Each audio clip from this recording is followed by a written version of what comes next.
Next ರಾಜಕೀಯಕ್ಕಾಗಿ ಸಚಿವ B Nagendra ಅವರನ್ನ target ಮಾಡಲಾಗ್ತಾ ಇದೆ. ಕಲಬುರಗಿಲಿ ಸಚಿವ ಯತೀಂದ್ರ ಸಿದ್ದರಾಮಯ್ಯನವರು ರಿಯಾಕ್ಟ್ ಮಾಡಿದ್ದಾರೆ. ಇಡಿ ಸಿಬಿಐ ಕೂಡ ಕೇಂದ್ರದ ಅಧೀನದಲ್ಲೇ ಕೆಲಸ ಮಾಡ್ತವೆ. ನಾವು ಎಸ್ಐಟಿ ಮಾಡಿದ್ವಿ, ಎಸ್ಐಟಿನಲ್ಲಿ ಆರೋಪಿಯನ್ನಾಗಿ ಮಾಡಿಲ್ಲ. 87 ಕೋಟಿ ರೂಪಾಯಿ ಹಣ ವಾಲ್ಮೀಕಿ ಹಗರಣದಲ್ಲಿ ತೆಗೆದಿದ್ರು. 79 ಕೋಟಿ ರೂಪಾಯಿ ರಿಕವರಿ ಆಗಿದೆ. ಇನ್ನುಳಿದ ಹಣವೂ ಕೂಡ ರಿಕವರಿ ಮಾಡ್ತೀವಿ. ನಾಗೇಂದ್ರ ಹಗರಣದಲ್ಲಿ ಭಾಗಿಯಾಗಿರೋದಕ್ಕೆ ಯಾವುದೇ ಸಾಕ್ಷಿಗಳು ಇಲ್ಲ.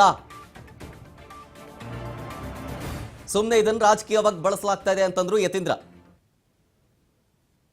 ಈ ಸಿಬಿಐ ಅವರೆಲ್ಲ ಕೂಡ ಕೇಂದ್ರ ಸರ್ಕಾರದ ಕೈಗೊಂಬೆಗಳ ಥರ ಅವರು ಕೆಲಸ ಮಾಡ್ತಿದ್ದಾರೆ.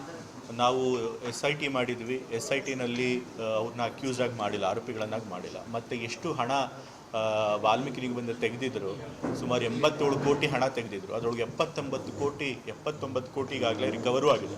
ಇನ್ನು ಮಿಕ್ಕಿದ್ದು ಬೇರೆ ಬೇರೆ ಆಸೆಟ್ಸಲ್ಲಿದೆ, ಕಾರು ಗೀರು ತೊಗೊಂಡಿದ್ದಾರೆ. ಸೊ ಅದನ್ನು ರಿಕವರ್ ಮಾಡ್ತೀವಿ. ಸೊ ಹಣ ಎಲ್ಲಿಗೂ ಹೋಗಿಲ್ಲ.